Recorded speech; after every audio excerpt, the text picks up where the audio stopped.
Good evening, my lovelies, and welcome. I'm Lady Creepypasta. Thank you for joining me this evening, my lovelies. Today we have another tale from Creepypasta Wiki by author Tewahway. Before delving right in though, I'm going to take a moment to thank all of my dark family on Patreon for their continuous support. Family members such as Jacob Schaefer, Bill Thornsley, Dawn Fritzwater, Melissa Perez, Honey Santiago, Oliver Dace, L. Andrew Augustus, Dana Fringer, Stephen Aguilera, Taylor Fluth, and all of those listed in the episode description below. I'd like to also thank and welcome our new family members. It is your support that keeps this channel and podcast going, and it is truly appreciated. If you too would like to become a member of my dark family on Patreon, go to patreon.com/LadyMcCreepypasta for more information. But now, my dears, it is time. So come now, my lovelies. Lean in closer, and we'll begin.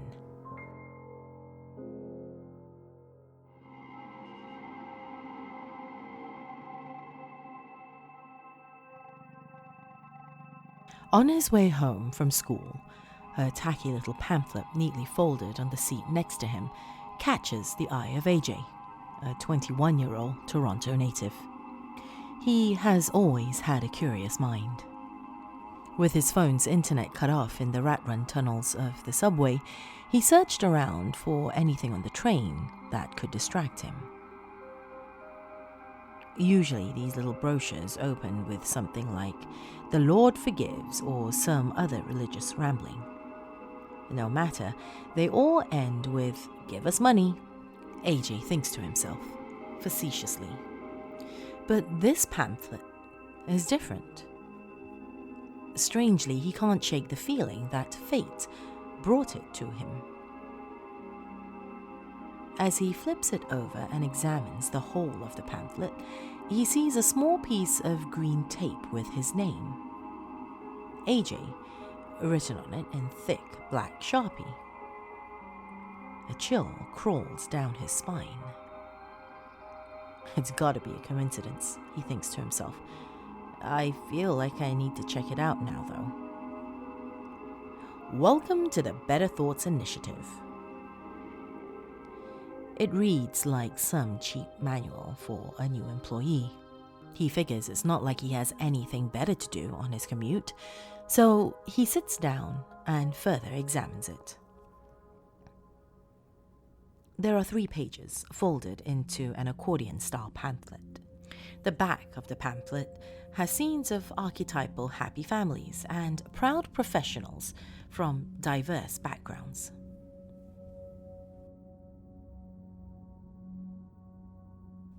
Welcome to the Better Thoughts Initiative. By reading this information, you've made the first step up the mountain of autocorrection. You should be proud of yourself. Page 1. Our mission. The Better Thoughts Initiative, formerly known as the Think Right Collective, has been helping the lost and disenfranchised get a grip on their inner turmoils, one human at a time. We always ensure that our clients and customers stay true to our mantra, why think well when you can think better? We're proud to say that we've been hired for corrective work on a small scale by wealthy and powerful individuals all around the world. That's not to say we do things small at BTI. We've also done humanitarian work pro bono for struggling governments in sovereign nations since the late 1800s. As a powerful world leader once told us in the mid-1940s during our program, "Give me aus dem Kopf, es schmerzt," which means thank you for stopping the painful thoughts in German.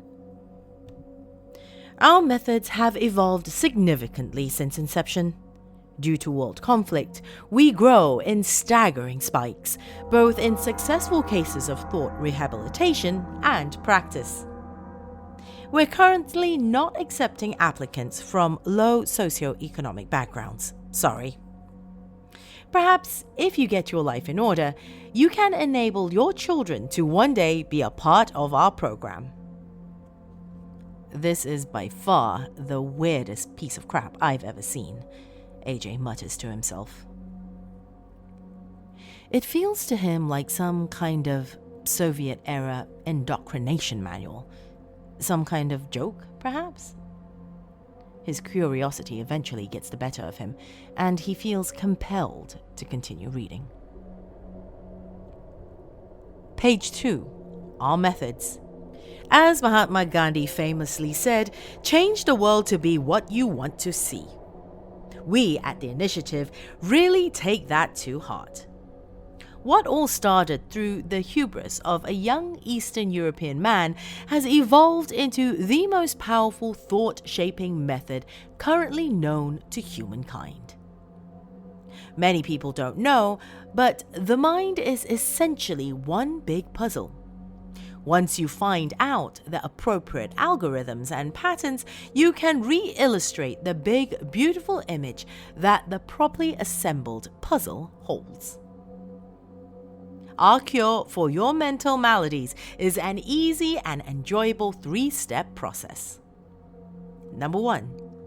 We start by picking the individual, you, and deciphering their mind, one jigsaw at a time. We unravel the elegant and appropriately appointed wrapping paper around the present state of mind. Once we get to the gift inside, we polish out all the lumps, bumps, and blemishes so that it can be a pristine canvas for thought once more. After having cleaned the core, we rewrap that delicious little present and begin to rewire the thought processes to ensure the exquisite and unmarred beauty remains eternal. After the mind has become a smooth slab of extravagant marble, the real fun begins. We rewrite the mental process of thinking in and of itself. Cool, huh? We call it molding. Some have described the process as painless, purging, purifying, or even terrific. 2. The rewriting process begins with re-education. The canvas, you, is presented with many different moral, philosophical, and existential dilemmas. Until the objectively correct stance and mindset is taken, the penalty for failure grows exponentially. High risk, high reward, they say. Once the beautifully sculptured statue, soon to be you, has hopefully succeeded in the molding process, you can move on to step 3. The rest of your life. Number 3. The rest of your life will be lived according to the Better Thoughts doctrine. Whoa, not so fast there, bucko. The doctrine will be revealed once you have ascended and been reshaped into the proper being by the initiative. Nice try, though. As AJ looks up from the pamphlet, he's momentarily panic-stricken. He has missed his stop. Oh well, the train's near the end of the line now anyways. I'll just stay and loop back around. As he wonders where the pamphlet could have possibly come from and how absolutely absurd it is, he sits back down. Pondering its validity, he once more unfolds the creases of the small leaflet. The honeyed words on the pages appear to drip with some kind of hidden malevolence. I have to know more. What does the 3rd page have for me? Page 3. Testimonials. Our work is so innovative and world-changing that our results speak for themselves. Our clients always have honest and pleasant feedback on the process. No one can be unsatisfied. Note, these testimonials do not reflect the opinions of the Better Thoughts Initiative and are dictated to our internal staff on a case-by-case basis.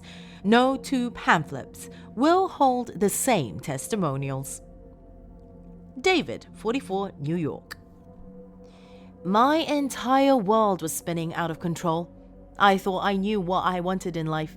I had convinced myself that I was happy, that I loved my wife and kids, but in reality, I was deluded. The Better Thoughts Initiative reinvented Dave. I have been given a new purpose in life, the ability to reveal the infinite hidden knowledge of one's mind to the people who need it most.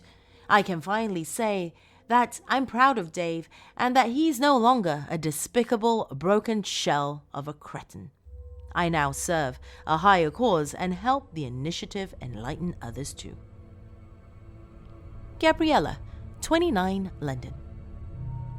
I don't miss my family. I don't miss my husband.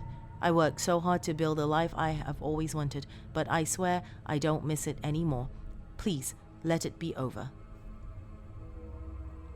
AJ, 21, Toronto. AJ is currently unable to give a testimonial as he's yet to transcend his pitiful life. What the fuck? Is that supposed to be me? AJ yelps as he stands from his seat. He looks up from the paper to see everyone in the subway car staring at him. As he turns his gaze back down to the third page of the pamphlet, he feels his heart sink. The final testimonial is now missing. There's a large blank section on the third page following the first two testimonials. Did I imagine it? I'm starting to think I'm hallucinating. The train pulls into his stop after another few minutes. He can't help but let the pamphlet plague his thoughts. Did it really change right in my hands? AJ decides to ultimately discard the pamphlet. As he throws the small booklet into the trash bin on the subway platform, he's overcome by an eerie sensation. The platform is absolutely barren, not a soul in sight. It's 5 p.m. on a Wednesday. It should be relatively busy, he whispers as if someone's listening. The air is thick and moist, almost disgustingly so. AJ can't help himself. He begins to worry. Finally, the sound of footsteps interrupts his panic. He shrugs, trying to release the tension he has been building. As AJ turns to walk toward the staircase out, he sees the source of the footsteps. A man in his mid-40s. The air begins to further thicken and his throat feels tight. It dawns on him that he's sweating profusely. His heart is racing. AJ attempts to turn around and run the other way, but his body doesn't respond. The man walking towards him is getting ever closer. He recognizes the man's face despite having never met him. The 44-year-old New York native. A weakness begins to wash over AJ. He wants to run, but he can't. He knows it wouldn't be right. I think something's wrong with me, AJ thinks out aloud. The man begins muttering something in a melancholic voice as AJ's vision begins to cloud. Why think well when you can think better? For more stories of salvation, seek out your own designated pamphlet.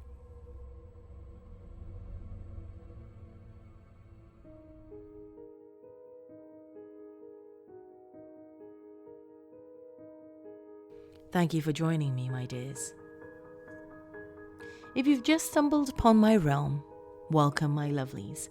Feel free to have a look around, but be sure to hit that subscribe button before leaving. Additionally, for those of you who have found me on YouTube, hit that bell icon as well to be notified of new uploads. Also, for those of you who are watching on YouTube, be sure to hit that like button and leave me a comment below. If you'd like to find me on social media, I am on Facebook, Instagram, Twitter, as well as TikTok, under the handle Lady Creepypasta.